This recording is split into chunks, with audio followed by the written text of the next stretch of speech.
Nucleus यानी केंद्रक वह गोलाकार संरचना जो सेल के बिल्कुल बीच में पाई जाती है। ये डायग्राम है न्यूक्लियस का। इसमें आपको दिख रहा होगा न्यूक्लियोलस, क्रोमेटिन है उसके अंदर, सबसे बाहर न्यूक्लियर मेम्ब्रेन है और न्यूक्लियर मेम्ब्रेन के बीच बीच में कुछ स्पेसेस हैं जिसे न्यूक्लियर पोर कहते हैं।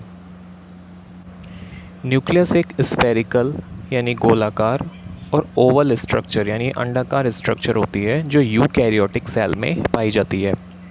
न्यूक्लियस के कुछ पार्ट्स होते हैं जो हैं न्यूक्लियस मेम्ब्रेन और nuclear envelope, nucleoplasm, nucleolus and chromatin material.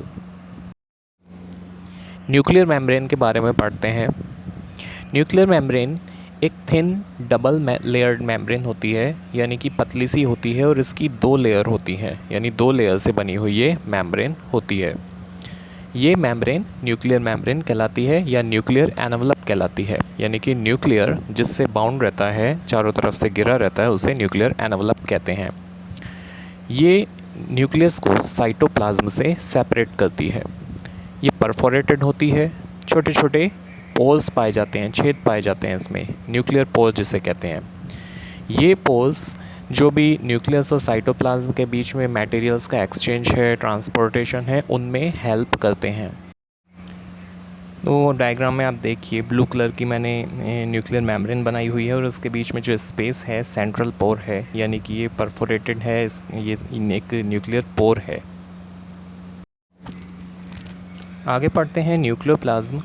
ये एक कलरलेस सैप है जो न्यूक्लियर मेम्ब्रेन के अंदर पाया जाता है, जिसमें क्रोमेटिन मटेरियल भरा रहता है और न्यूक्लियोली पाई जाती है।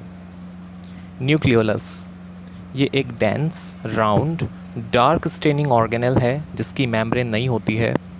इसमें आरएनए पाया जाता है, प्रोटीन पाया जाता है। तो इस प्रकार से ये राइबोसोम बनाने में हेल्प करती है, इसलिए इसको राइबोसोम फैक्ट्री भी कहते हैं। क्रोमेटिन मटेरियल ये थ्रेड की तरह उलझे हुए दिखाई देते हैं, जैसे ग्रीन कलर स्ट्रक्चर के दिखाई दे रहे हैं डायग्राम में। जब सेल डिवाइड होती है तो क्रोमेटिन मटेरियल ऑर्गेनाइज हो जाते हैं क्रोमोसोम में, यानी क्रोमोसोम में बदल जाते हैं। क्रोमोसोम्स सेल डिवीजन के वक्त क्रोमेटिन मटेरियल कंडेंस हो जाते हैं और एक थिक रोड जैसी स्ट्रक्चर बना लेते हैं जिसे क्रोमोसोम कहते हैं। हर क्रोमोसोम 2 आइडेंटिकल हाफ से बना होता है। 2 आइडेंटिकल हाफ यानी 2 एक जैसे पार्ट इसके आपको दिखाई दे रहे होंगे, जिसे क्रोमेटिड्स कहते हैं, उनसे बना होता है। बीच में आपको सेंट्रोमियर दिख रही होगी, तो ये पूरा स्ट्रक्चर क्रोमोसोम कहलाता है। क्रोमोसोम डीएनए और प्रोटीन के बने होते हैं। क्रोमोसोम में इनहेरिटेंस इन्फॉर्मेशन पाई जाती है, यानी आनुवांशिक सूचनाएं पाई जाती हैं। जो पेरेंट से नेक्स्ट जनरेशन में जो फीचर्स जाते हैं वो इनमें पाए जाते हैं डीएनए मॉलिक्यूल्स के रूप में। फंक्शनल सेगमेंट जो होता है डीएनए का, जिसे जीन कहते हैं, जिस पर हेरिडिटरी कैरेक्टर्स यानी आनुवांशिक लक्षण जो होते हैं वो पाए जाते हैं। वो जीन ही जिम्मेदार होता है जो एक जनरेशन से दूसरे जनरेशन में इन्हें ट्रांसफ़र करता है।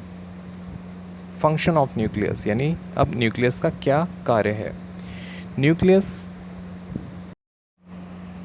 सेल डिवीज़न में, सेल रिप्रोडक्शन